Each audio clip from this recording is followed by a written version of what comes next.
parte de cirugía 2, ¿no?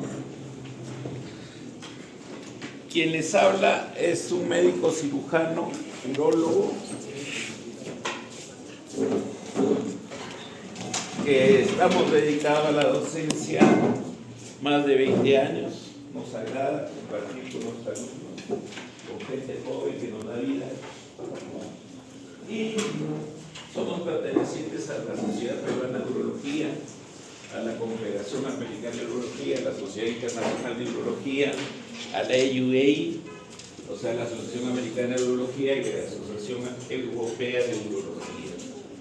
Entonces, nosotros vamos a desarrollar el curso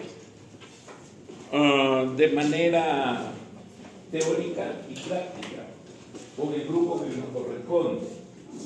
La teoría son 20 clases teóricas y las vamos a dictar hemos escogido este horario que es más práctico para nosotros, pero de acuerdo a cómo vaya tenemos la potestad de variar los horarios. En cuanto a los sílabos y la disposición que ustedes tengan de las clases teóricas y de la guía de prácticas y los sílabos en el aula virtual, lo vamos a hacer una vez que aperturen. Hace 48 horas no estaba aperturada su aula virtual todavía, pero si ya lo está, lo vamos a hacer en estos días, progresivamente colocando las clases teóricas. Van a tener ustedes el sílabo y la guía de prácticas y además va a haber una guía de prácticas desarrollada que incluye los 10 procedimientos más importantes en la urología. En cuanto a las calificaciones, nosotros hemos considerado que la teoría debe tener un peso de 6 y la práctica un peso de 4. ¿Ya? O sea, es importante que vayan a clases prácticas, porque eso va a sustentar su nota. Son 2 exámenes teóricos. Después de las 10 primeras clases teóricas se toma el primer examen teórico, que es de elección única, o sea, para marcar, porque se dice para marcar.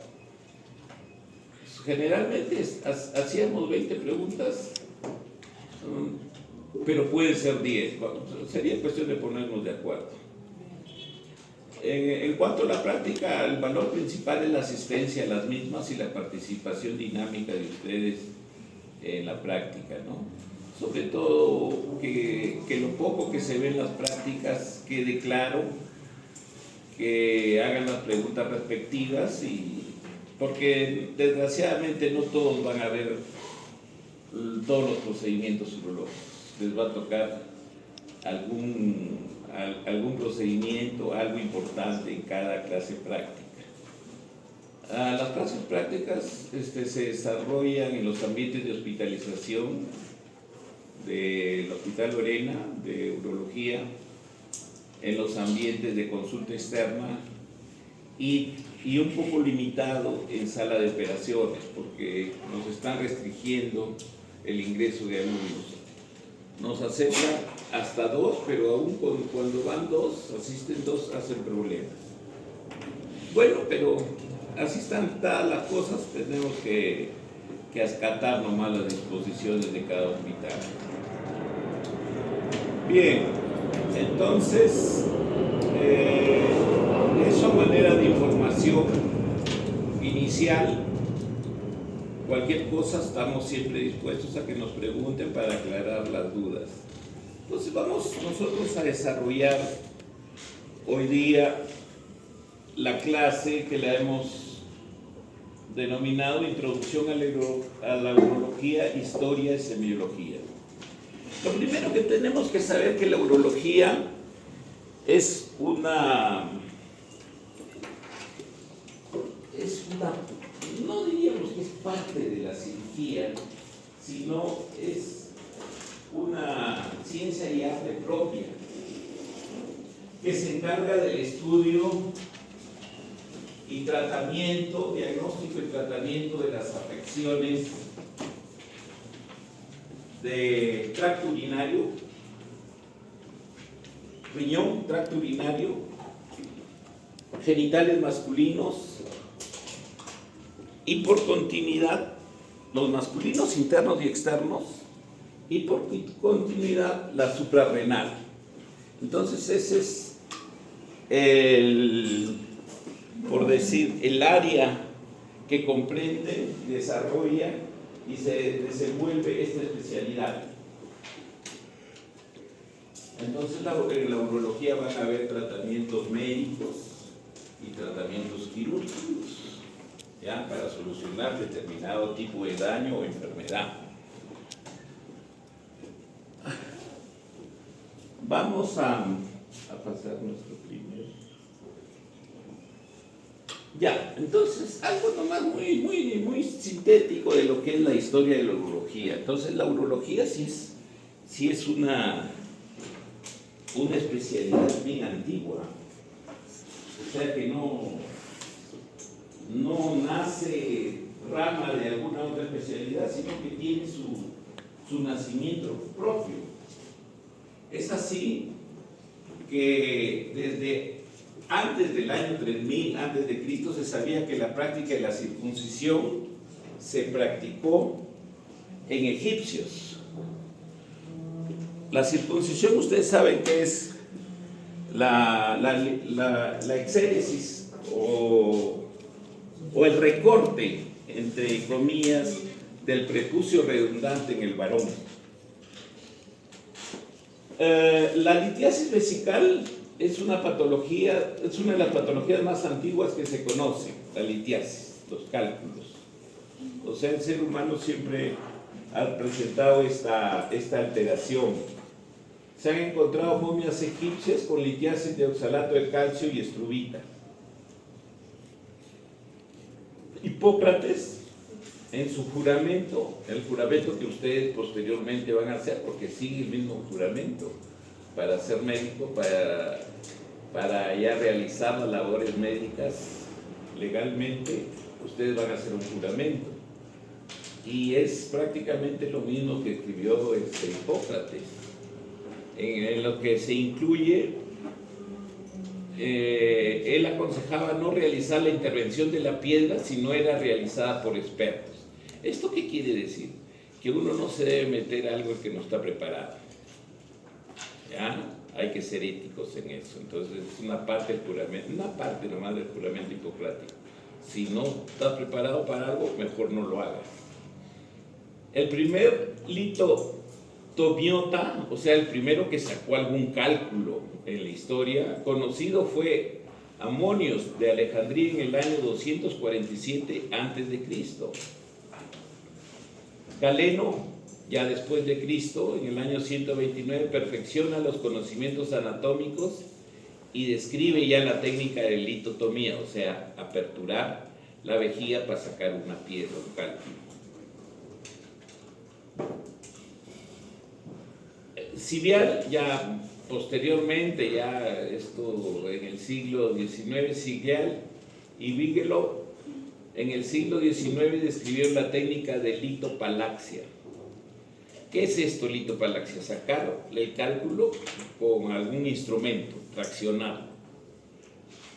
Es considerada la primera litotricia endoscópica moderna. O sea, ustedes saben que ahora los cálculos, el 98-99% tienen indicación en cuanto al tratamiento de tratamientos endoscópicos, o sea, a través de la uretra, o percutarios, haciendo pequeñas incisiones en la zona lumbar y se extraen los cálculos con unas pinzas especiales, utilizando diferentes tipos de energía, que puede ser láser, electrohidráulica, lo vamos a ver en su momento. En el siglo XIX Nietzsche desarrolla la endoscopía. La endoscopía es la visualización de las partes internas del cuerpo humano. Ya generalmente la urología usa los conductos naturales, o sea, la uretra. pero también la laparoscopía, por decir,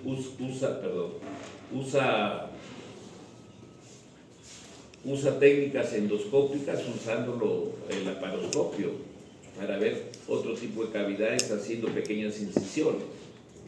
Entonces, ¿qué vamos deduciendo nosotros? Que la urología se adelantó en algo a lo que ahora es, por decir, la primera indicación de casi todas las cirugías en general, la vía endoscópica, o sea, la laparoscopía, la cirugía robótica, etc. Se basan en estos principios de aquel entonces. O sea, la urología, por las características propias de las patologías, obligó a que se desarrollen técnicas endoscópicas, o sea, a mirar a través de la uretra qué pasaba en la vejiga, ¿ya? Entonces, ese es el gran valor de la urología, el aporte de la urología a la medicina. El año 1963, Dornier crea las ondas de choque que atraviesan los tejidos sin lesionarlos. La primera litotricia sin anestesia se realiza en el año 70. O sea, es la ubicación del cálculo y el direccionamiento de las ondas de choque a través de una computadora para que se fraccione el cálculo y sea eliminado, sin necesidad de hacer ningún corte, cirugía abierta. Entonces, estas ondas de choque salieron a la luz en la medicina, o se les jaló a la medicina, porque fueron descubiertas en la Segunda Guerra Mundial. Entonces ahí es donde se descubren las ondas de choque y la urología las cogió para fraccionar los cálculos urinarios.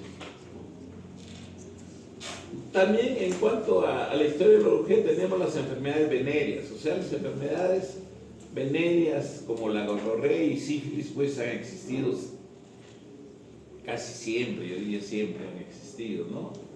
La primera referencia de gonorrea se encuentra en el Antiguo Egipto, en el papiro de Kabul, o sea, esto 1900 a.C.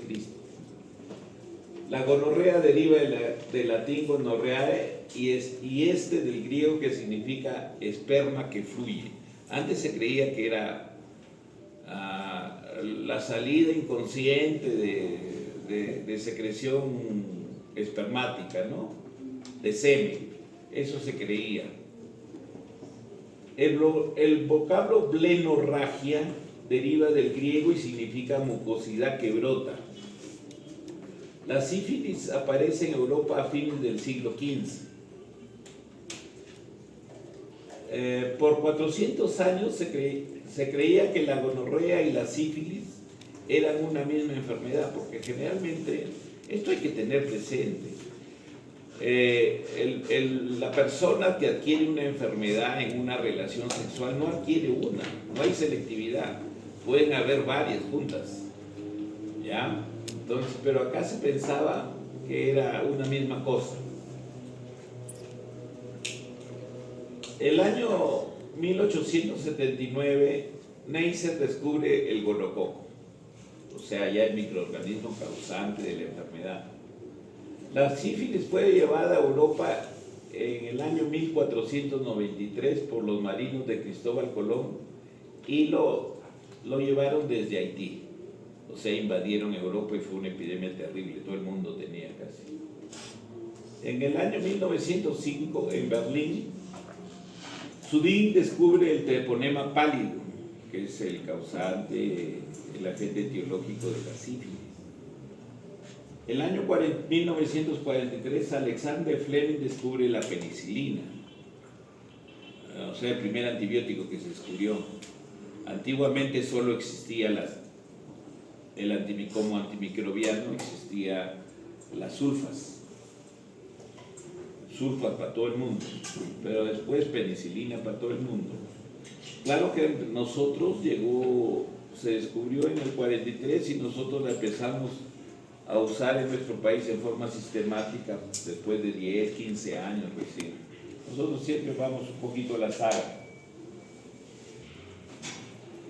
Entonces ahí viene ya posteriormente ya la urología mínimamente invasiva que por decir ha sido la iniciadora de lo que es ahora la cirugía en general mínimamente invasiva, que es endoscópica, laparoscópica. Todas las especialidades hacen cirugía mínimamente invasiva, los otorrinos, los neurocirujanos, los cirujanos del tórax, todos.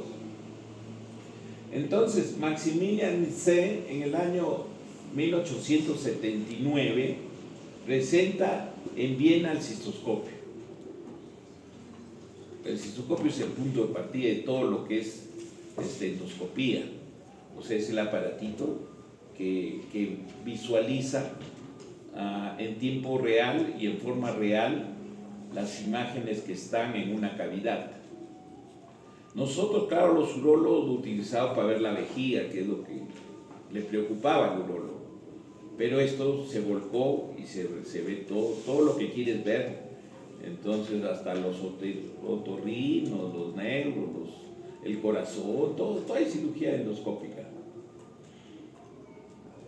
El año 1886, Leiter le adapta una pequeña lámpara incandescente de Edison, porque recién se descubre el foquito eléctrico, y él le acopla, porque antes era con un alambre incandescente que era fosforescente y daba luz.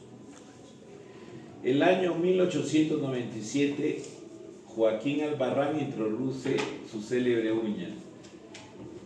Albarrán es uno de los pocos latinos que ha dado un aporte a nivel mundial.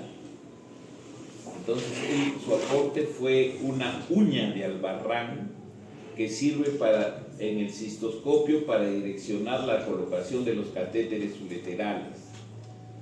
Desgraciadamente los latinos no tenemos mayor exponente que Albarrán, cubano. El año 1906, Bolcher introduce contraste a un catéter ureteral. O sea, cuando no se visualiza el riñón, uno dice, ¿qué ha pasado con este riñón? ¿Nació sin riñón o hay alguna patología que hace que el riñón sea achicado o esté alterado? Entonces se le mete contraste por la desembocadura del uréter en la vejiga, y eso es el primero que lo hizo fue Bolcher. El año 1926, ya en el siglo pasado, Esther diseña un aparato para realizar resección transuretral, o sea, lo que se llama ahora la RTU, la resección transuretral de próstata. Lo perfeccionó McCarthy en el año 1931 y empieza a hacerse una operación sistemática para próstatas, sobre todo menores de 40 a 50 centímetros cúbicos de volumen, a partir de la década del 60, recién. En Europa, básicamente, Francia, Alemania, son los que primero que los empezaron a usar la resección transuretral en forma sistemática, y esta operación hasta la actualidad es el estándar de oro, o sea, es la mejor elección para realizar prostatectomías en próstatas menores de 40 o 50 centímetros cúbicos de volumen. En el año 40, Ruppel y Braun extraen un cálculo a través de una nefrostomía quirúrgica, y este es el inicio de la cirugía percutánea. O sea, ellos hicieron un acceso a través de la pared lumbar para llegar a las cavidades intrarrenales y sacar un cálculo. Eso ahora se hace sistemáticamente y es, por decir, el estándar de oro, el gold estándar para los cálculos intrarrenales mayores de 2 centímetros de volumen, de diámetro mayor, perdónenme, porque el volumen es mayor, de diámetro mayor de 20 milímetros o 2 centímetros. Entonces esa es la cirugía percutánea, que está muy en boga ahora. En todos los congresos, el 60% de toda la temática es extracción de cálculos mínimamente, en forma mínimamente invasiva, tanto por esta técnica o también la técnica endoscópica, utilizando el conducto natural que es la uretra. El año 55, Goodwin coloca un catéter de nefrostomía por punción translumbar. O sea, lo que ahora se hace en las nefrostomías mínimamente invasivas, ¿no? Se perfora la pared y se llega a la cavidad renal para drenar la orina. El año 65, Barclay realiza nefrostomía percutánea con control radioscópico y usa una aguja fina para acceder al riñón. Todos estos han sido descubrimientos que se han ido incorporando para llegar a lo que es la cirugía percutánea, que está plenamente establecida ahora. El año 72, Johansson extrae un cálculo a través de una nefrostomía. El año 1964, Marshall utiliza un ureteroscopio flexible con el que visualiza un cálculo ureteral. O sea, ustedes saben que para acceder a la luz ureteral lo podemos hacer a través de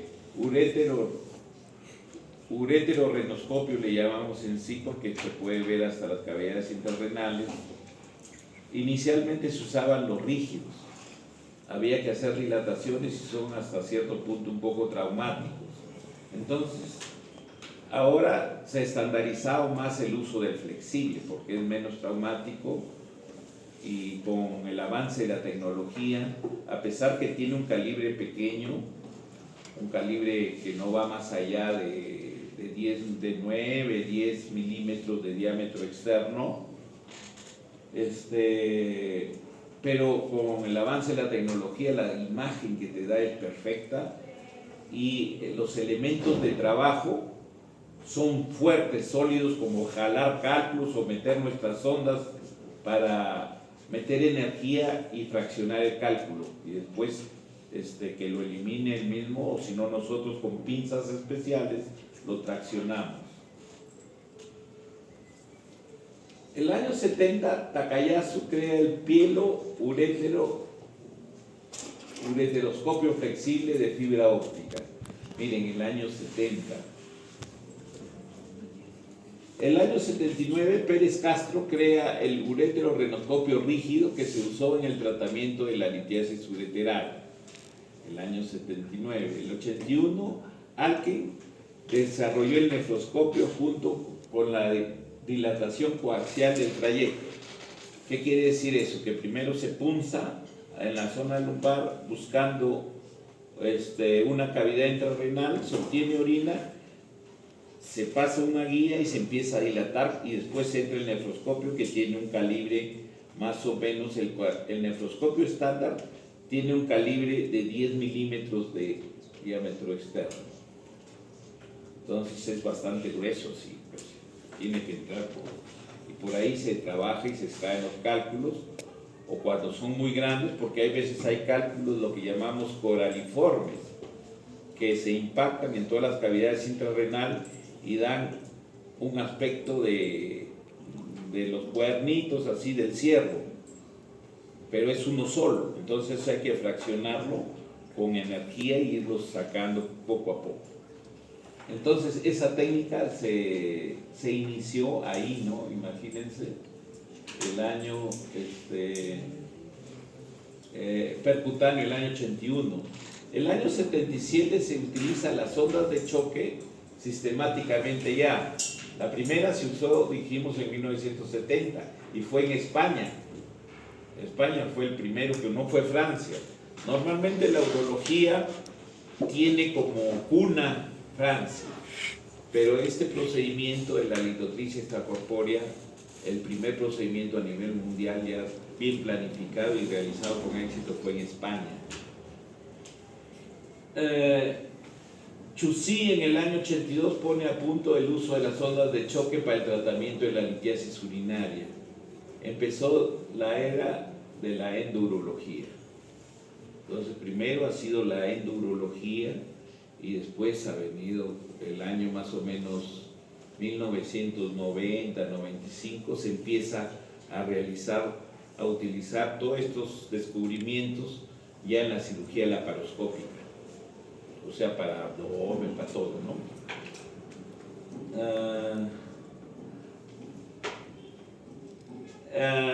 Se mejoró la visión de los descubrimientos de Hopkins. Hopkins es el que ideó los lentes que se utilizan. Los lentes de los endoscopios dan imagen real, o sea, del tamaño real, y son en el aparato, en el endoscopio, ustedes si lo fraccionan, lo parten, van a encontrar como 10 a 20 lentes que te dan imagen real. O sea, eso no se puede fraccionar. Si tú lo doblas, rompes un lentecito, rajas un lentecito y no ves nada. Entonces tiene que preservarse bien todos los lentes. Forrester introduce la fuente de luz fría y su transmisión por fibra óptica en el año 66. Esto posteriormente, pues, en todas las torres laparoscópicas que hay, tiene que haber una fuente de luz que es fría. Tiene su enfriador ahí, ¿no? Porque toda la luz da mucho calor. Entonces tiene su propio enfriamiento. Eso lo ideó también lo que es la urología, ¿no? Desarrollo de la laparoscopía. En el año 1910, Jacob Bos en Estocolmo introduce el cistoscopio en abdomen. O sea, siendo urólogo, empezó a ver el abdomen con cistoscopio. Ese es el inicio probablemente de la cirugía laparoscópica. En abdomen libanos, a través de un toca previa introducción de aire, porque si no metemos aire, todos los intestinos están aglutinados y no verías nada. Tienes que distender para poder ver todas las estructuras. Es lo que se hace rutinariamente. Al método lo denominó laparoscopía. Entonces la laparoscopía existía con la denominación que le dio él el año 1910, pero su implementación sistemática, como les digo, es en la década del 90 del siglo pasado. En el año 38, Berres en Viena diseña una aguja traumática para la creación de un neumotórax. O sea, no de la cavidad abdominal, sino la cavidad torácica. Luego, Coursen, ginecólogo, de quien describe el insuflador automático. Esto ya no lo hicieron los urólogos. Esto ya lo hicieron otras especialidades que necesitaban ver cavidades. Diseñó varios instrumentos por lo que se le denomina el padre de la laparoscopía. El año 1987, Muret presenta serie de colecistectomía laparoscópica. O sea, esa es la técnica más sencilla, sacar la vesícula. Una de las primeras colecistectomías que hemos hecho en el Cusco con un cirujano que ya falleció desgraciadamente fue en 1998, con un equipo que había sido dado de baja y se lo vendieron a un precio ripio, y lo hicimos. O sea, no es una técnica relativamente sencilla en que hay que abordar el pedículo y ligar clipar la arteria, y clipar también el conducto cístico, ¿no? Y después se despega y se jala. O sea, es una técnica relativamente sencilla que ahora los experimentados, no les miento, que las hacen en menos de 10, 12 minutos. Los urólogos intentan realizar abordajes retroperitoneales. Como el urólogo más nos gusta entrar por el retroperitoneal, no nos gusta entrar a la cavidad abdominal, pero ahora ya se ha impuesto, para las cirugías urológicas es mejor hacer el acceso abdominal. Porque el lumbar tienes que crear un espacio, porque tienes que insuflar, crear un espacio y es más chiquitito. En cambio el abdomen es inmenso, entonces tienes mayor facilidad para realizar las cirugías urológicas. Entonces, pero los urólogos, hasta ahora hay algunos que son un poquito persistentes, no sé cuál sería la palabra, un poco tercos, ¿no? Que sigues usando la vía lumbar, pero no hay buenos resultados. El año 76, 1900, se inicia el abordaje transperitoneal. Ese es el que se impone incluso para la urología. Para buscar testículos intraabdominales, en el año 88 Sánchez de Badajoz realiza una varicocelectomía por vía transperitoneal. El 90 Kleiman en Washington realiza la primera nefrectomía. Ahora ustedes saben que las nefrectomías para hacer trasplantes todas se hacen laparoscópicas, más del 90%. Ya no se hacen grandes cortes, todo es laparoscópico. El año 88, el 90, Kleiman en Washington realiza la primera nefrectomía laparoscópica experimental vía transperitoneal en porcino. Siempre se prefiere toda la cirugía experimental en porcino. ¿Por qué? Porque su anatomía es bastante semejante al ser humano. Entonces es el que más se parece, más que perros, que cualquier cosa. Entonces es bien parecida a la cirugía, a la anatomía, y por eso la cirugía experimental se hace en cerdos, ¿no? Aunque ahora todas las agrupaciones de protección a los animales no quieren que se haga. Peor en perros, ¿no? Es un pecado hacer en perros. Antes se hacía sistemáticamente en perros. Ese mismo año lo empezó a realizar en humanos. Las técnicas laparoscópicas han cubierto todo el campo de la especialidad. O sea, en urología todo se puede hacer vía laparoscópica, vía o endoscópica mínimamente invasiva.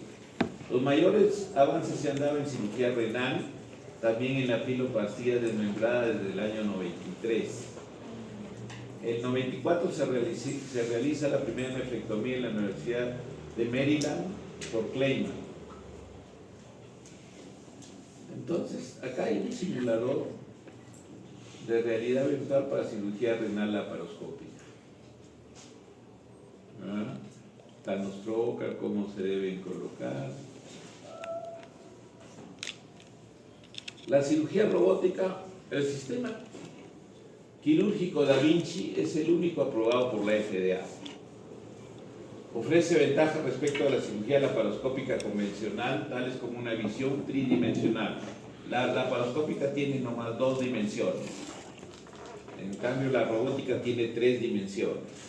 Mayor destreza y movilidad, empleo de instrumentos articulados, mayor extensión del movimiento, reducción del temblor, o sea, no hay el temblor porque el que opera está en una consola y los brazos del robot son los que operan, y esos no tiemblan, pues el robot no tiembla.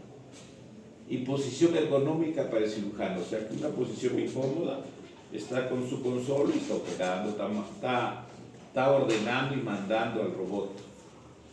Generalmente con movimiento de dedos y pedales. En urología, la cirugía robótica está dando excelentes resultados en prostatectomía radical, la nefrectomía parcial, la nefrectomía de donante vivo en trasplantes renales y la piloplastía, entre muchas otras. La robótica puede ser utilizada para la formación virtual. Existen simuladores y software que permiten a los cirujanos practicar algunas intervenciones tantas veces como sea necesario antes de llevarlas a cabo en un paciente real. Entonces, ¿qué quiere decir esto? Que actualmente en los países adelantados, donde la cirugía robótica se ha impuesto, por decir en Estados Unidos y gran parte de Europa, el cirujano de frente pasa a ser robótico. O sea, no pasa por vía abierta, laparoscópica, ellos, por decir, para hacer una prostatectomía radical, pueden hacer unas 100 intervenciones, pero esas 100 intervenciones son a nivel de sus computadoras, de estos aparatos de docencia. Y él la repite cuantas veces quiera, y hay software en que le dan complicaciones, o sea, no le van a dar la misma todas las veces, le dan variantes. Entonces él va solucionando, y cuando llega puede hacer su primera prostatectomía radical robótica después de haber hecho más de 50, que la puede hacer en algunos meses. No necesita estar formándose en un hospital, nada, sino en su ambiente se puede adiestrar. Ahí está la consola, mira, la consola de mando. Así es como opera el urólogo o el cirujano robótico. Y ahí están los brazos, el carrito, así como hay un carrito de laparoscopía, hay un carro robótico. Acá están todas las pincitas que se usan, ¿no?, que son propias de la cirugía laparoscópica, pero también las usa la robótica. Ya, ahora vamos directamente al tema. Entonces ahí tenemos nosotros los órganos que están incluidos dentro del desarrollo de la urología, del diagnóstico, tratamiento de la urología. Ustedes van a ver, está incluido los riñones principalmente, la vía urinaria, que son los uréteres, la vejiga y la uretra. Aquí es uretra femenina.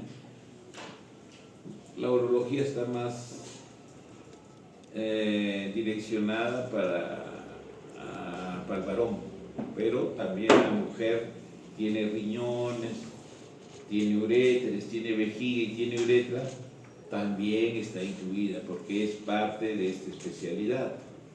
Tenemos la suprarrenal, por continuidad, porque la suprarrenal, la parte médica la ve la endocrinología, pero la parte quirúrgica la ve el urólogo, porque es el que se ha especializado en el retroperitoneo. Tenemos acá está la otra parte complementaria, que son los genitales del varón. Tenemos la próstata, los conductos deferentes, tenemos los testículos, el epidídimo, tenemos la uretra masculina, tenemos las vesículas seminales que están atrás, también pertenecen a la urología. Acá tenemos la vejiga, entonces, pero básicamente para dar el plus de los genitales internos y externos del varón: pene, testículos y los genitales internos. Entonces vamos a desarrollar lo que es la sintomatología y exploración física del tracto genitourinario. Hoy día vamos a desarrollar eso, los principales exámenes de laboratorio y algunos alcances de lo que es la radiología en urología. Tenemos la semiología. Ustedes saben, ustedes han llevado cursos de semiología, estoy seguro. Es el estudio de la semiótica, rama de la medicina que trata de los síntomas y signos de las enfermedades. Un meticuloso interrogatorio y examen físico aporta datos claves para hacer un correcto diagnóstico y manejo del paciente urológico. Hay que empezar a hacer una buena anamnesis remota, o sea, de los antecedentes, de lo lejano, no del momento actual. Ahí están los antecedentes mórbidos, la diabetes mellitus. Ustedes van a ver que en varones, ustedes tienen más o menos el concepto de lo que es una fimosis, ¿no? La fimosis vendría a ser la falta de exposición del glande, a pesar de que nosotros realizamos maniobras manuales, o sea, tratamos de traccionar el prepucio y el anillo estenótico no permite exponer el glande, o sea, la cabecita del pene. Entonces, hay algo muy característico. Eso lo podríamos ver en los niños, por decir, de pocos meses o pocos años de edad, como algo congénito, ¿no? Pero en los viejos lo vamos a ver también. En los viejos mayores, me refiero a viejos mayores de 40, 50 años que tienen diabetes, ellos hacen procesos inflamatorios en el prepucio y eso le conlleva a una estrechez, a una imposibilidad de la exposición de glande. Entonces, si ustedes diagnostican y le preguntan sobre todo al paciente si antiguamente discurría bien el prepucio y podía, si él conocía su glande y después ya se cerró, entonces muchas veces nosotros hemos hecho diagnóstico de diabetes mellitus sin que sepa el paciente, porque nos llegan con esa patología, fimosis en un adulto mayor. Entonces, es propio característico de la diabetes mellitus, descompensada, ¿no? Porque aquellos que está bien llevada, no tienen por qué tener procesos inflamatorios, infecciosos, micóticos generalmente a nivel del prepucio distal. La vejiga neurogénica se presenta también en la diabetes. La diabetes es una enfermedad que da muchas alteraciones a todo nivel y también puede dar alteraciones neuropáticas. Aparte de los dolores neuropáticos, da alteraciones funcionales de los nervios, o sea, como que la vejiga no reacciona, no funciona bien, no hay un sincronismo entre la contracción y la relajación del esfínter para que salga la orina, y son alteraciones neuropáticas que puede haber en la diabetes. Por eso es importante saber si es diabético o no. Las infecciones recurrentes, como le baja la defensa al diabético, es fácil de que puede presentar infecciones urinarias. La disfunción eréctil. Entonces, son varones de que tienen la principal causa de disfunción eréctil en mayores de 40, 50 años es la diabetes mellitus y la hipertensión arterial. No se olviden de estas dos enfermedades que producen disfunción eréctil, principalmente. Entonces, pero la ventaja del diabético es de que el tratamiento médico, o la suerte del diabético, es que la disfunción eréctil en ellos reacciona muy bien con los fármacos tipo sildenafilo. ¿Ya? La hipertensión es otra, miren cómo la hipertensión arterial da disfunción eréctil. La gota da problemas litiásicos. El uso de fármacos, algunos fármacos pueden producir problemas diferentes, ¿no? Por ejemplo, el uso de tiazídicos favorece, si toma mucho diurético puede favorecer la presencia de litiasis.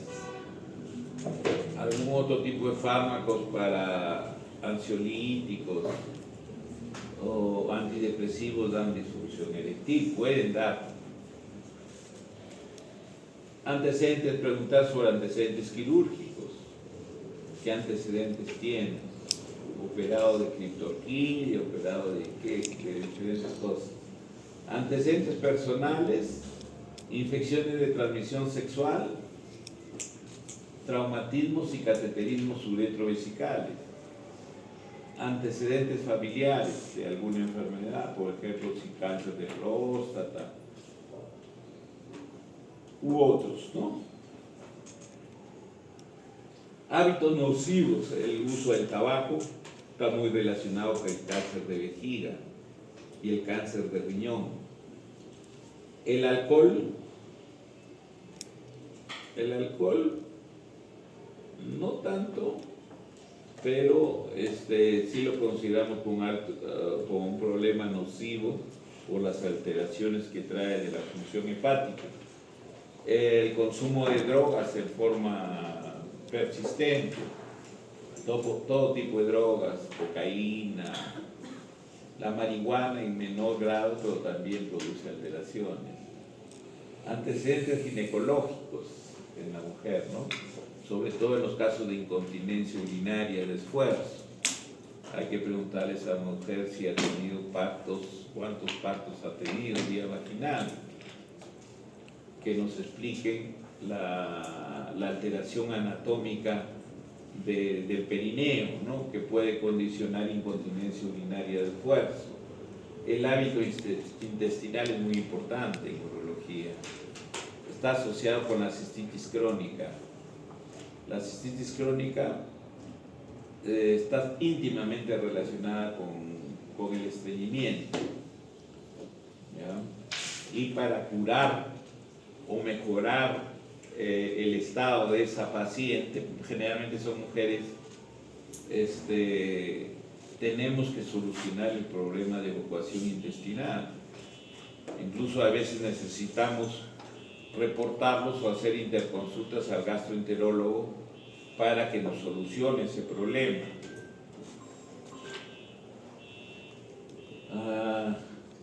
Antecedentes laborales y ambientales, importantísimos,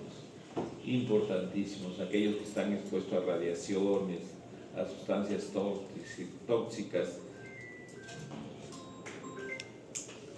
por ejemplo el uso de pesticidas en los agricultores, los que trabajan con colorantes, anilinas, inhalación de sustancias tóxicas, por ejemplo, incluso los que trabajan en las impresoras pueden tener cierta relación con algunas patologías neoplásicas de la vía urinaria. Anamnesis próxima, o sea, ya la anamnesis más cercana al problema actual. Indagar el carácter del padecimiento, su cronología, o sea, cómo ha evolucionado, interrogar sobre los síntomas urinarios. Síntomas urinarios del tracto urinario inferior. Tenemos los LUTS en inglés, ¿no? Los síntomas básicos del tracto urinario. Se da en alteración fisiopatológica a nivel vésico-prostático o uretral. Los LUTS se agrupan en síntomas de llenado y de vaciado vesical. ¿Cuáles son los síntomas del tracto urinario inferior de llenado? O sea, cuando está vacua la vejiga y empieza a llenar con la orina que producen los riñones y que los trasladan a la vejiga a través de los uréteres. La nicturia. La nicturia, para que se entienda mejor este término de nicturia, debemos hablar nosotros de lo que es el ritmo urinario. Nosotros cuando hablemos en las clases vamos a hablar de adultos. Hay clases específicas para hablar de niños, pero generalmente cuando hablamos de adultos, hombre y mujer. Entonces, el ritmo urinario vendría a ser una fracción en que el numerador son las micciones diurnas y el denominador es las micciones durante el sueño, o sea, en la noche, después de que se echan a dormir. Este ritmo urinario normal en un adulto debe ser 5-0, 5 sobre 6, o sea, 5 veces durante el día y ninguno en la noche. Entonces, cualquier alejamiento de esto hay que investigar, ¿no? Hay unos dicen, no, es que yo tomo bastante agua en la noche.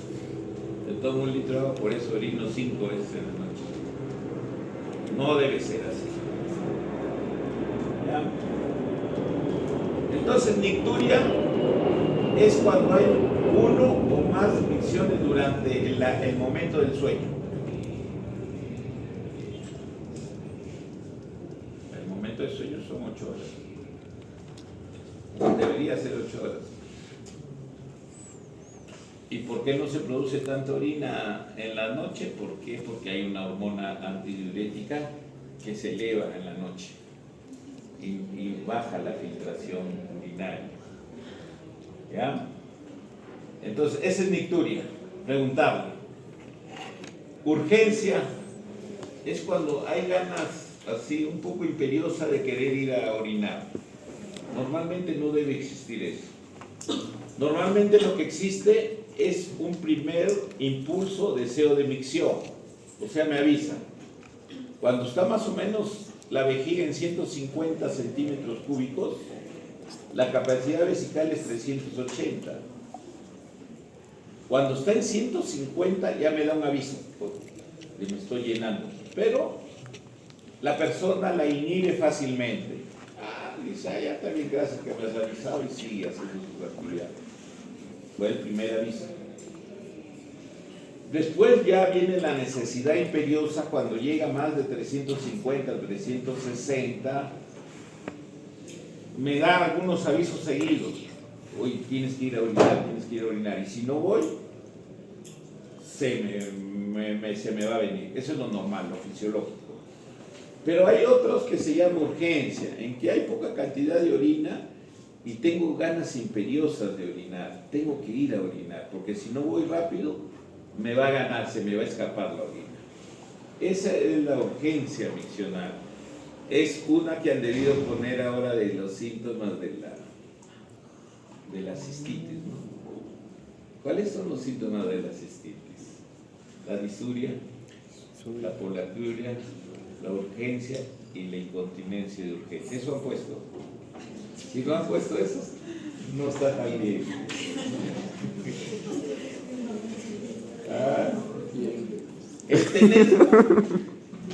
El tenesmo es la gana ya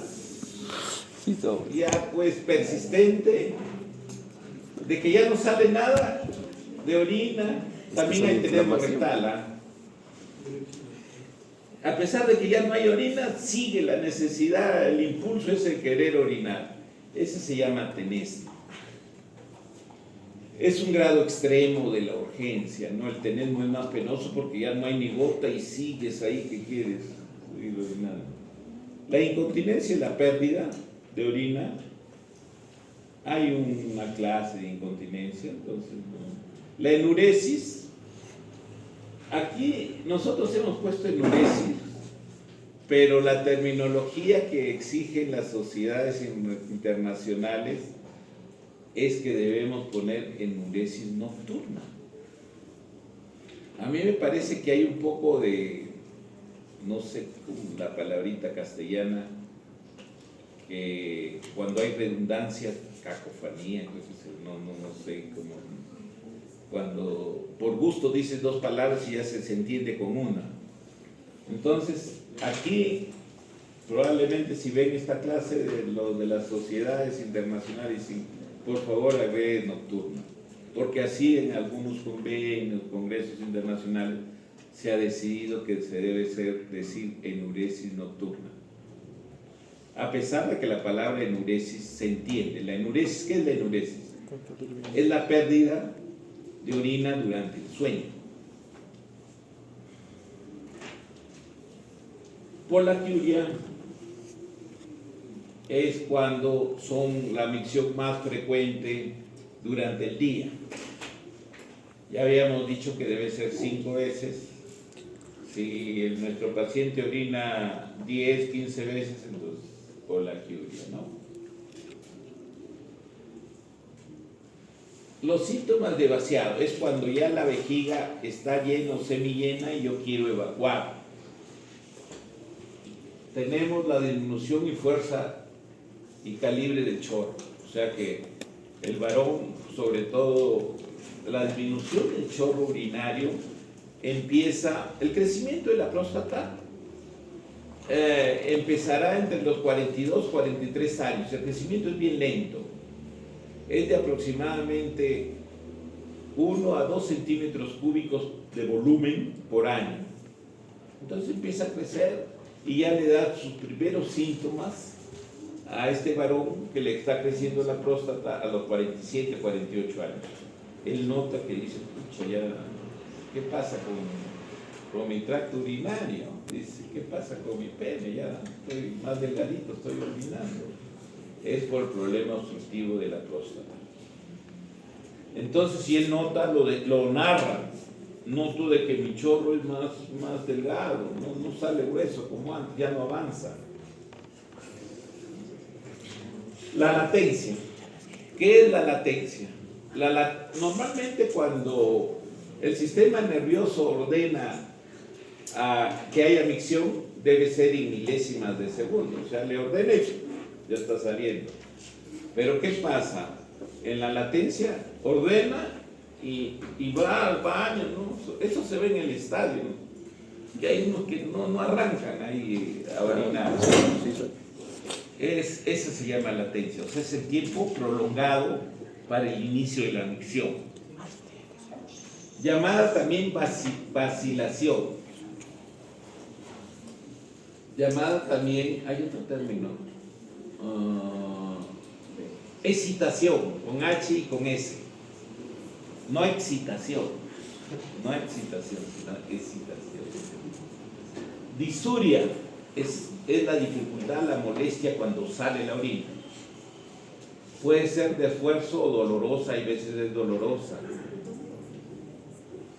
La cistitis, ahora le preguntamos eso. Ardor o dolor al momento de orinar.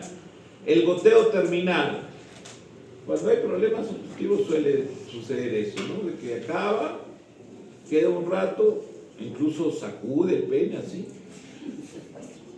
Y después él ya sabe que tiene que sacudirlo bien porque después van a salir unas gotas. Lo guarda y moja salen unas gotas después. Ese es el goteo postmiccional, que sería un síntoma del tracto urinario inferior postmiccional. Pero aquí lo han agrupado como fase miccional. Pero en algunos textos van a encontrar síntomas del tracto urinario postmiccional y ahí está consignado el goteo postmiccional, ¿ya? La retención urinaria es cuando ya no sale ni gota. Pregunta de examen también. ¿Cuál es la primera causa de retención urinaria aguda? De examen de ingreso, no es examen. ¿Cuál es la primera causa de la hiperplasia prostática benigna?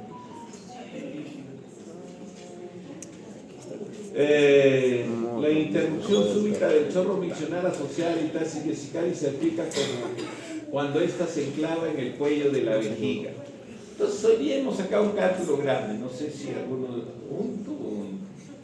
Entonces esta patología cuando hay un cálculo grande en la vejiga da este signo que es exclusivo patognomónico de esta patología. O sea, el paciente nota de que en algunas oportunidades quiere orinar y no puede. Y él se da cuenta de que se mueve, se echa a la cama o hace algún movimiento y en la cama ahí sí le sale la orina. Ese es un signo característico de la litiasis vesical grande. El dolor es la manifestación más frecuente de enfermedades genitourinarias. Puede ser local o referido. Local es cuando se da, por ejemplo, aquel que está retenido, no le sale la orina, le duele en el hipogastro, porque ahí está la vejiga, es local. Y referido es cuando un cálculo está migrando a nivel de la cultura pilureteral de un lado y le empieza a doler el testículo. El cálculo no está en el testículo, pero es un dolor referido. O sea que la noxa, la alteración está lejos de donde me duele.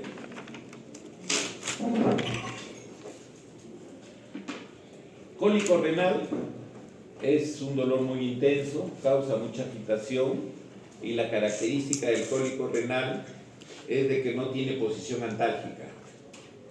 O sea, ustedes van a ver cuando llegan emergencias, cuando estén internos o de externos, van a ver que los pacientes llegan con dolores abdominales,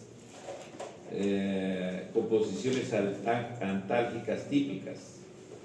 O sea, aquel que tiene peritonitis por una apéndice perforada, generalmente llega encurvado, presionándose el abdomen.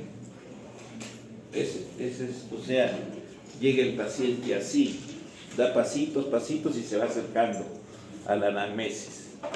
En cambio, el que tiene cólico renal, se puede palpar la zona que le duele, o sea, donde inicia, con la palma de la mano se puede palpar el riñón comprometido, que está dilatado, pero está inquieto, él camina así para todos lados, no tiene posición antálgica.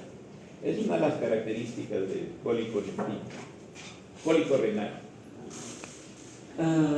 Dolor lumbar.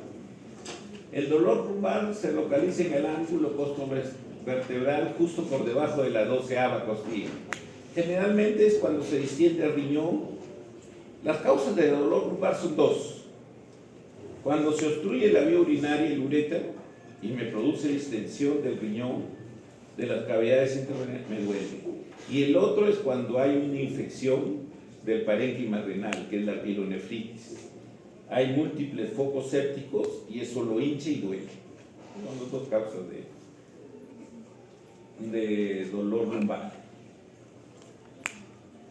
Acá tenemos un dolor lumbar, miren, y esa es la proyección que puede haber, ¿no? Lo que le dije, cuando está hinchado el riñón por un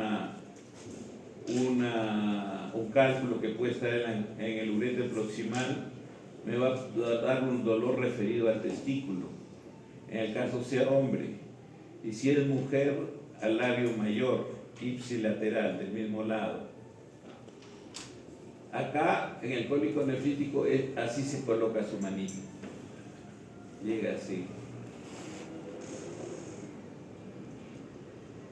El dolor hipogástrico, la vejiga proyecta su dolor a esta zona, es lo que le dije en la retención urinaria aguda. Se produce cuando hay distensión aguda por retención urinaria. El dolor perineal irradia su sensibilidad patológica a la próstata. O sea, ¿cuándo me duele el perineo? El perineo es el área que está entre la raíz del escroto y la zona anal. Ese es el perineo. Entonces el perineo me va a tener molestias cuando hay patología prostática, cuando hay patología propia de la vía digestiva baja, que es el recto, cuando hay problemas vaginales o problemas uterinos. El dolor escrotal incluye el síndrome de dolor testicular agudo. El testículo agudo es una conglomeración de diferentes patologías del contenido escrotal que dan dolor intenso. Puede ser, generalmente de hecho llegan a la emergencia estos pacientes, porque la instalación es rápida y llegan con un dolor terrible. Ahí está incluido la primera causa del escroto agudo, es la orquiepididimitis. La segunda es la torsión de las apéndices testiculares o del epidídimo, y la tercera es la torsión testicular. Ese es el testículo agudo. También puede ser testículo agudo si hay una pelea entre varoncitos y le tiene un patadón ahí en el escroto y se hincha como si fuera una papaya negra. Entonces es también un testículo agudo, ¿no? Pero de las otras causas así, por decir, no relacionadas con traumas, son las que le describí antes: orquiepididimitis, torsión de apéndice y torsión de testículo en sí. Alteraciones del volumen urinario, poliuria, producción excesiva de orina. Esto lo deben saber ustedes por nefrología, ¿no? Por ejemplo, la diabetes tiene dentro de sus 4 signos cardinales, está incluida la poliuria, ¿no es cierto? O sea, es mayor volumen. Orinan bastante porque botan azúcar con agua ahí en la orina. Poliuria nocturna. Hay unas poliurias nocturnas que se presentan en problemas prostáticos. Oliguria es cuando es menos de 300, 350, no sé cuánto le habrán dicho. Acá está en 0,5 centímetros cúbicos por kilo por hora, o menor de 400 centímetros cúbicos en 24 horas. Esa es oliguria. Alteraciones del aspecto de la orina turbia, o sea, la orina normalmente debe ser cristalina, transparente, con un amarillo citrino claro, brillante. La orina turbia es opaca, pues. Y la piuria es cuando sale pus. Todo esto lo van a ver, en la práctica se ve. Y la fecaluria, presencia de heces en la orina. Es raro ver, pero alguien puede tener suerte en ver. Es un signo patognomónico de fístula enterovesical. ¿En qué casos puede haber fístula enterovesical? En los casos de cáncer, o sea, cuando hay un cáncer, por decir, de cuello uterino que infiltra ya todo el intestino, son cánceres muy avanzados. Entonces hay zonas estenóticas condicionadas por la tumoración y buscan un camino para que avancen las heces y se hacen una fístula a la vejiga y empiezan a orinar con heces. Es un signo bien avanzado, pero algunas oportunidades lo pueden ver. Esa es la fecaluria. Quiluria es cuando sale el líquido que discurre normalmente por los linfáticos, hace una fístula a la vía urinaria y sale la quiluria. La hematuria, presencia de sangre en la orina, es un síntoma capital de enfermedad urológica. La hematuria puede ser silenciosa. Es cuando no está asociada a un síntoma adicional. O sea, lo único que nota es de que la orina le sale roja. ¿Y te molesta, le arde, le duele? No. Entonces, esa es la hematuria silenciosa. Esta es muy peligrosa porque está asociada a cáncer de vejiga o a cáncer de riñón. O sea, no da molestias. Pero él nota de que una o dos veces orina rojo, pasan unos días y otra vez orina roja. Es bien peligrosa esta hematuria, hay que estudiarla, porque puede estar asociada con ese tipo de cánceres. La hematuria puede ser total cuando todo el evacuado urinario sale de las mismas características. Y puede ser inicial cuando solo el chorro inicial sale teñido de rojo. Terminal, si al final recién sale teñido de rojo. O sea, la hematuria inicial está asociada a uretritis, a ulceraciones puede ser también cáncer de uretra. Orina y sale un poco de sangre, después lava y todo sale claro. En cambio, la orina terminal está asociada a la fase final, que hay un esfuerzo o hay una especie de contracción extrema del piso vesical y de la próstata y salen unas gotitas de sangre al final. Esto es más bien característico de patología prostática o vesical. Orina espimosa, se debe descartar la presencia de proteinuria y glucosuria. La menuria es la presencia de hematuria en relación al cólico menstrual. Es patognomónico de endometriosis de la vía urinaria. La neumaturia, salida de gas con la orina por la uretra, y es patognomónica de fístula heterourinaria. Esto también lo pueden presentar cuando hacemos un examen que se llama la cistoscopía para mirar las características de la parte interna de la vejiga, y nosotros metemos agua para distender la vejiga, pero hay veces se nos meten alguno aire en la columna y sacamos el cistoscopio y después va a su casa el paciente y por la vía urinaria le sale como un flato. Entonces se asusta y pregunta, ¿no? Pero la neumaturia, entonces salida de gas con la orina. La coluria, presencia de pigmentos biliares en la orina secundaria y ictericia obstructiva. El aumento del volumen abdominal y escrotal puede estar relacionado con anomalías congénitas, tumores, quistes, hidronefrosis, el aumento del abdomen. La tumoración escrotal se relaciona a edemas, infecciones tipo foliculitis escrotal. Si está comprometido el cordón espermático, pensar en varicocele, los quistes de cordón, en las deferentitis, etc. Alteraciones de la esfera sexual también están incluidas dentro de la urología. Son de fácil diagnóstico, pero de difícil manejo, pues las causas son de diversa etiología y su manejo es multidisciplinario.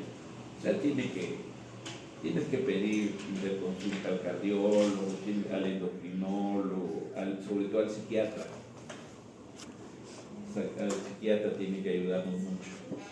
Tenemos problemas de disfunción eréctil, eyaculación precoz. ¿Cuánto creen ustedes que en promedio debe durar una relación sexual desde que penetra el varón hasta que eyacule el varón? Depende. 1 hora, ya, ficción. Esa es ciencia ficción. 30 segundos está ahí. Bien. Eso, que es mucho. El promedio es 6 a 8 minutos. ¿Y la mujer? Ese es el gran problema, porque desde que hay la penetración hasta que ella puede llegar al clímax. Va a depender, pero claro. Depende de que... Sí comió. Calambres. Del tamaño del pene no depende. De cómo lo uses, depende. No, la mujer necesita más tiempo, bordeando los 14 minutos. Por eso un varón normal no satisface a una mujer normal. Porque el hombre queda tirado ahí y ella dice, ¿qué pasó? No pasa eso. Entonces, eso hay que tener. Después vamos a hablar más de no, la eyaculación precoz preocupante es aquella que es de menos de 1 minuto. A esa hay que tratarla. Es la única que amerita tratamiento así. Y la de 20 segundos es mucho. hay múltiples causales. ¿Qué? En 2 días. Alteraciones de la uretra y del semen, secreción uretral, en las uretritis sale pus o secreción mucosa.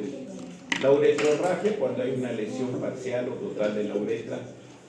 Y la hematospermia es cuando en el eyaculado nota de que salen pintas de sangre.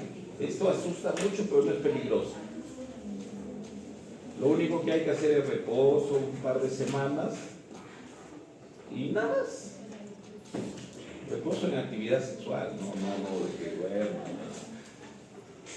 Lesiones no patológicas del pene, las pápulas perladas, las vamos a ver, y las glándulas de Tyson. A veces consultan los varoncitos que recién se empiezan a explorar su pene, consultan sobre esto. Aquí tenemos las pápulas perladas, miren, son normales. Por eso hay que hacer, estas se pueden inflamar, por eso hay que incentivar higiene peniana diaria, obligada. No, que me he ido de viaje y por eso no me he lavado. No hay justificación. Acá están las glándulas de Tyson. Son normales.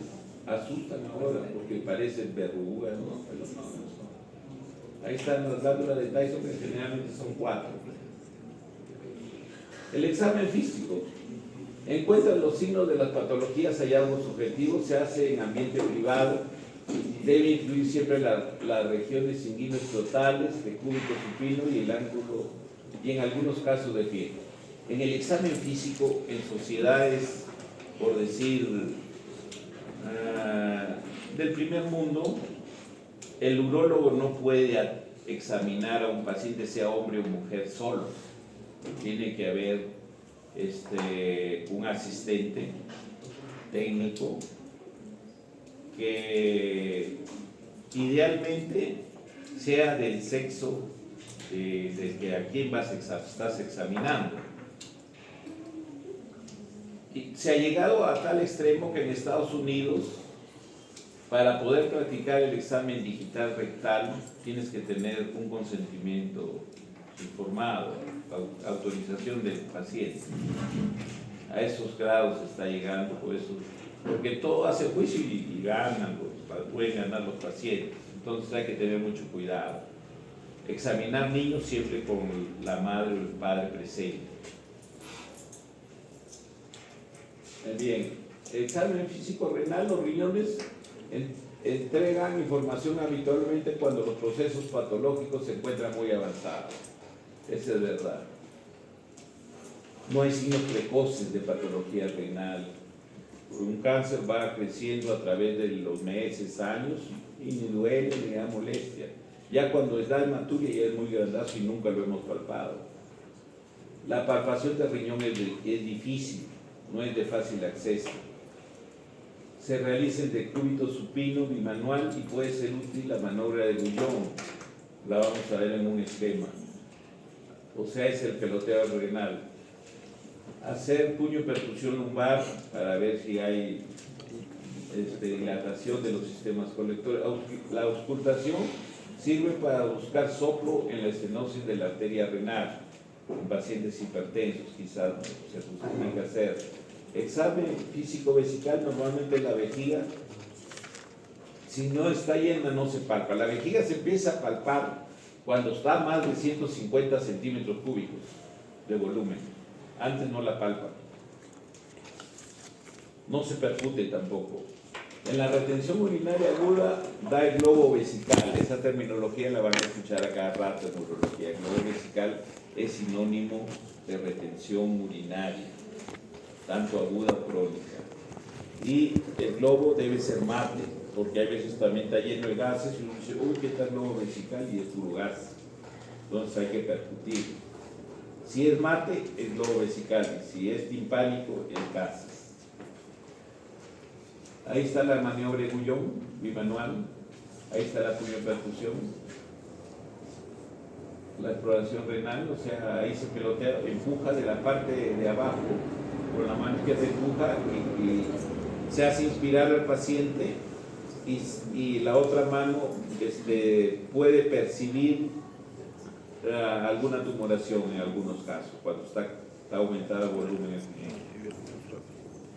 Acá está el examen vesical, cuando hay globo, lo palpan, duele generalmente. El globo vesical es doloroso.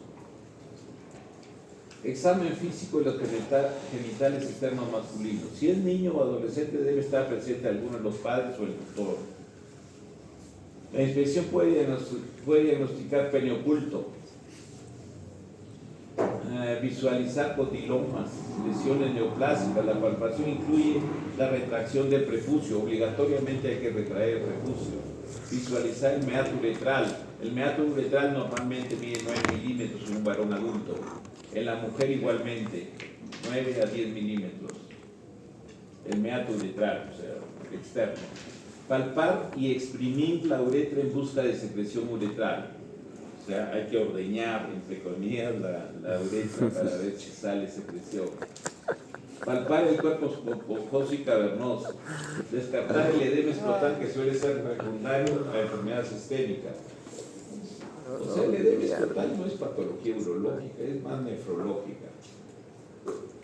Puede visualizarse lesiones dermatológicas, hay infinidad, úlceras, pápulas, todo ahí, ¿no? Examen testicular con delicadeza, no hay que ser tosco porque es una zona muy sensible.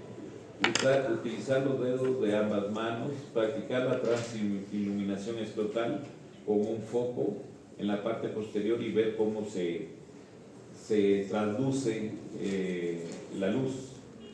Es el paso de luz brillante a través del escroto y es patognomónico de hidrocele. O sea, ustedes cuando hacen transluminación es como si el testículo como si fuera un foco, como si emitiera luz. Esto se da en el hidrocele. Examinar el epidídimo y el cordón espermático, palpándolo. Ahí tenemos un pene oculto. No hay pene, ¿no? Esto generalmente es motivo de consulta particular, porque la mamá y el papá están muy ansiosos, preocupados que su hijito no ve el pene. Entonces eso les preocupa y van a la consulta. Generalmente se ve, como ven ahí, se ven niños obesos, niños gorditos.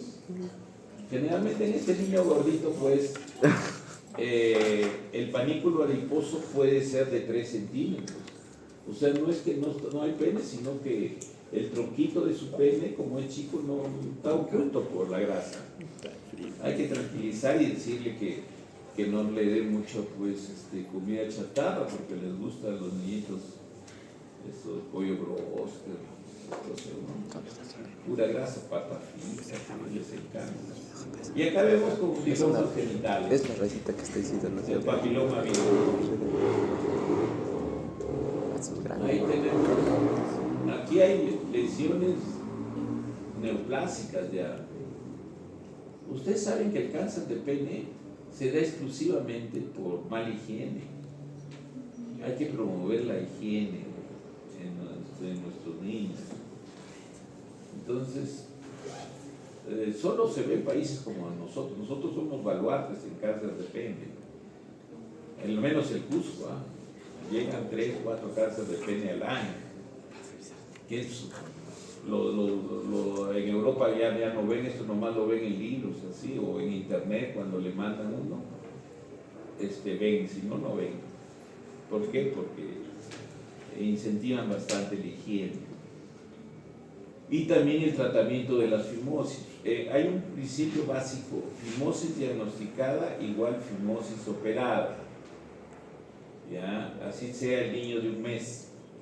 Si tiene fimosis real, hay que operarlo. Acá ya tenemos lesiones precancerosas, hay que hacer biopsia. Si demuestra que es cáncer, se le hace penectomía parcial. Se le vuela todo el glande. Ese es el tratamiento. Acá hay lesiones ya. Generalmente lo característico que vemos nosotros de los 3 o 4 cánceres que nos vienen a la consulta son varones que bordean entre 50, 60, 65 años y que emiten un olor pútrido. Desde que entran, huele a podrido. ¿Por qué? Porque estas tumoraciones son infecciosas de múltiples bacterias, anaerobios, de todo ello, y huele a la distancia. O sea que tú puedes, me llegó un cáncer de pene, sin verlo.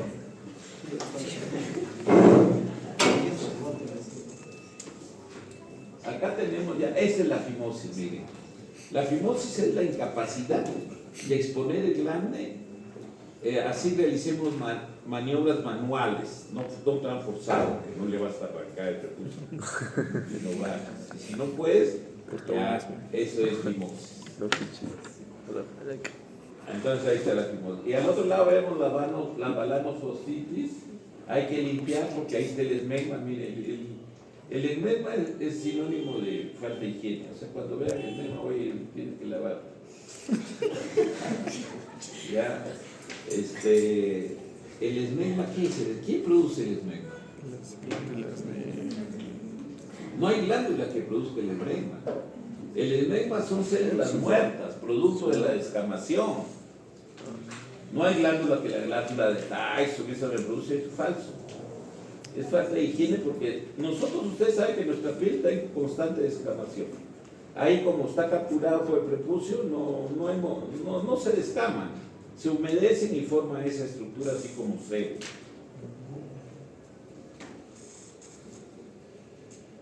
Aquí tenemos la desembocadura normal del meato uretral, debe ser la parte más distal del glande, o sea acá. Cualquier desembocadura anómala que no es en la parte más distal se llama hipospadias, cuando está para la parte baja. Entonces estos serán hipospadias glandulares o glandulares que no se operan eso.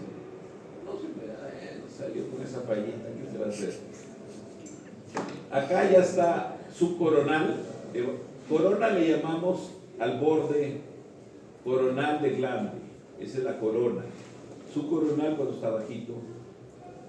Peniana distal, mediana peniana, peniana proximal, peno escrotal, escrotal y perineal también hay. cuando no hay nada de uretra. Aquí no hay nada de uretra. Y el epispadias es más bien cuando la desembocadura es por la parte dorsal del pene. ¿Ya? Ahí está la desembocadura, orina por arriba.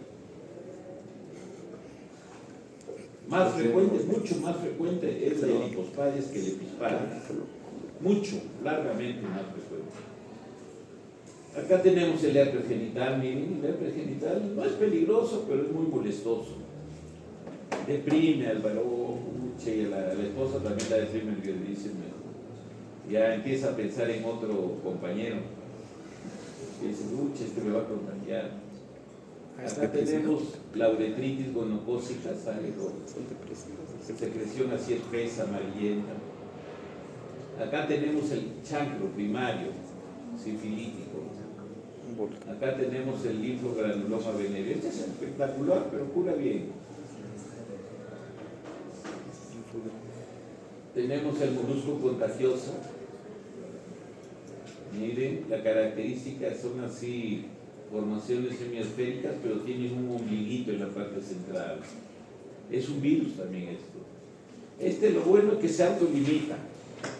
Se asusta bastante al paciente, pero le da cualquier cosita por ahí, 2 o 3 necesitos va a secar. Y acá tenemos la enfermedad de Peyronie, que tiene una induración de la albuginia que hace punto fijo y produce estas curvaturas anómalas. Esto le da, la principal complicación es una relación sexual dolorosa, tanto para el varón y para la mujer. Es un gancho. Acá tenemos fractura de pene, cuando se rompe la cubierta del cuerpo cavernoso y la sangre sale. Angioteratomas introtales y acá quistes sebáceos. También el motivo de consulta, llegan con estas pelotitas y creen que es alguna verruga. Son quistes sebáceos. Esta es cómo debemos examinar el testículo, la palpación bimanual. Los exámenes genitales externos femeninos. Siempre tiene que haber presencia de un asistente. Te hace una demanda y te gana, porque ahora mucho. No, si me ha tocado muy fuerte. Sus ojos estaban muy mañosos. Posición de litotomía ginecológica. Puede encontrarse carúnculas. La carúncula es una protrusión de la mucosa intravesical que protruye a través del meato. Parece como una uva. Eso lo vamos a ver. Es que no hacemos patología de uretra femenina, deberíamos hacer, porque se ve poco. Yo habré visto carúnculas, ya me voy a morir y habré visto pues 4 o 5 carúnculas. Pero se describe y asusta mucho a la paciente. Creen que es cáncer, como generalmente son pacientes mujeres hipoestrogénicas, bastante mayores, creen que es cáncer, ¿no? Pero bueno, es hipoestrogenismo, ¿no? Examinar las glándulas de Skene.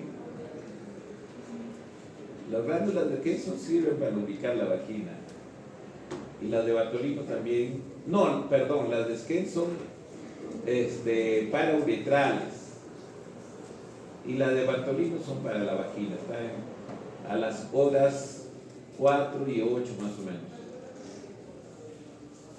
Cuando vemos una glándula de Bartolino grande, se ve como un limón. En el introito, abres el introito y ves como un limón rojo y bien sensible. Ese generalmente es por gonorrea. Hay que hacer una operación simple de eso, marsupializar eso. Examen digital rectal en el hombre, muy importante, lubricar el dedo índice de la mano dominante, o sea, si es derecho o izquierdo, lubricar el esfínter externo, examinar el tono del esfínter externo para deslindar trastornos neurológicos y los diabéticos también. Varias veces hemos hecho diagnóstico de diabetes solo con la hipotonía, haciendo el examen digital rectal. Claro que hay que deslindar también si si tiene sexo con hombres, ¿no? Porque también hay pasivos que tienen un esfínter bien hipotónico. Entonces, si descartas eso, entonces puedes decir este es diabetes. Palpar el recto. El tacto rectal puede hacerse en posición de cúbito supino, de cúbito lateral izquierdo, con caderas y rodillas flexionadas en posición fetal. Posición genupectoral, rodillas en la camilla, separa las rodillas y apoya sobre la mesa los hombros. Esa es la posición genupectoral para hacer un examen digital rectal. Personalmente me parece muy bonito. Ponerlo como sapo para examinar ahí. Entonces lo que hay que hacer es en posición de pie, semiflexionado, tranquilo, que el examinador se arrodilla y examina. Es menos grotesco, ¿no? Pero hay algunos que proponen ahí. El perrito. Tamaño de la próstata. Esto lo informan los ecografistas, sobre todo. Grado 1, 20 a 30 centímetros cúbicos. Grado 2, 30 a 50. Grado 3, 50 a 80. Grado 4, mayor de 80. Todavía falta 10 minutos. Consistencia es fibroelástica, firme y superficie lisa. Es similar a palpar una eminencia tenar. Hay que forzar así, y esta eminencia tenar es la consistencia de la próstata. Hay que forzar a la base del meñique. Es patológica si es pétrea. Se palpa pétrea cuando palpan un nudillo. Este es pétrea. Se da en cáncer de próstata, prostatitis crónica o tuberculosis. En caso de acceso prostático, se palpa fluctuante, como un globito esos de carnaval, fluctuante. Sensibilidad es muy dolorosa, si es muy dolorosa, pensar en prostatitis aguda. Plumbe prostático se llama. Movilidad es ligeramente móvil en pacientes normales y es completamente fija en caso de neoplasia prostática localmente avanzada. Acá, ¿cómo se hace el examen digital? Examen de laboratorio, hay que pedir examen completo de orina, el urocultivo antibiograma, citología urinaria cuando piensas en cáncer de vejiga, Papa Nicolau en orina se pide. Estudio de secreción uretral para hacer coloraciones de Gran y de Guienza en la uretritis, no se necesita hacer cultivos. Creatinina en PSA total y el PSA libre. El PSA total, ustedes han contestado que es menos de 4, ¿no es cierto? Cuando es más de 4, la probabilidad es que sea cáncer. Une las probabilidades, no siempre. Y hay que pedir obligatoriamente el PSA libre. Cuando el PSA libre es menos del 10 a 15%, la probabilidad es altísima de que sea cáncer. Placa simple de abdomen sirve para los cálculos. La urografía intravenosa se usa poco ahora porque tenemos el TAC o el Urotem. Cistografía sirve para diagnosticar reflujos en los niños. Reflujo vésico ureteral.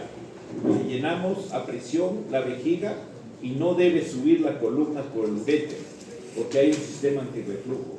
Cuando falla ese sistema antirreflujo, se da lo que es pues la patología de reflujo vésico-ureteral, que puede dar atrofia hasta del parénquima renal. La ultrasonografía, la tomografía computarizada con contraste, que es el Urotem, la resonancia magnética en los casos de alergia a contraste,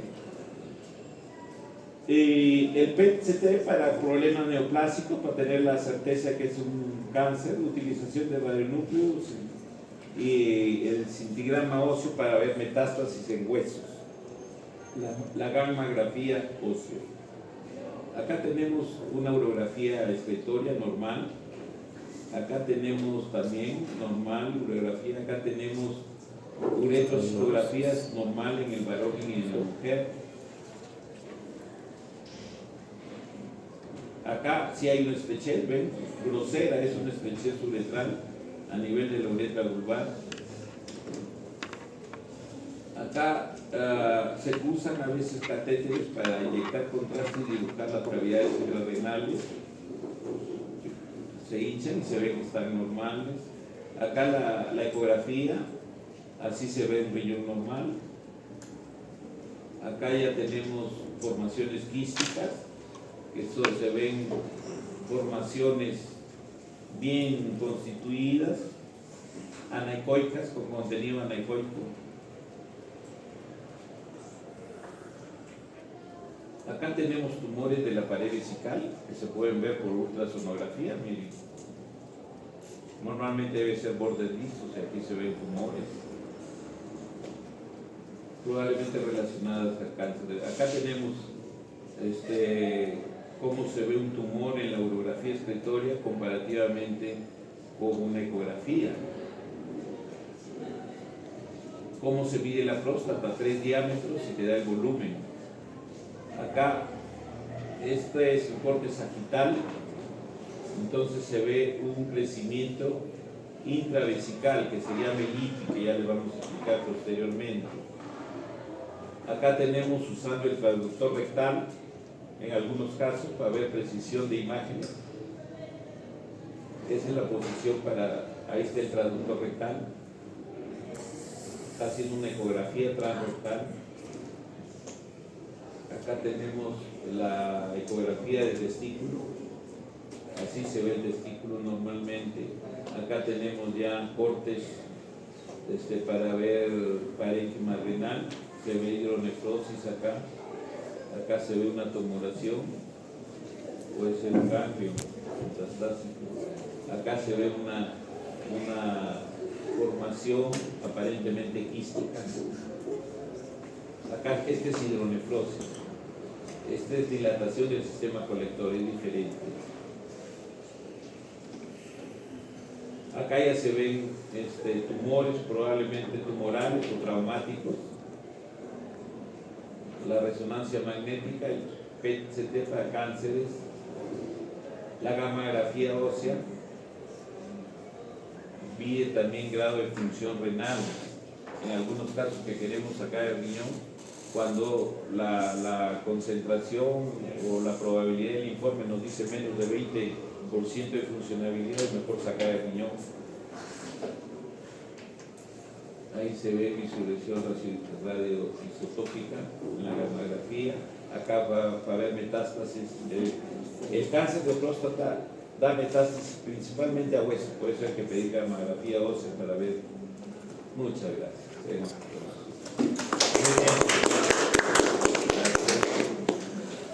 Entonces, hemos avanzado. En los próximos días vamos a colgar ya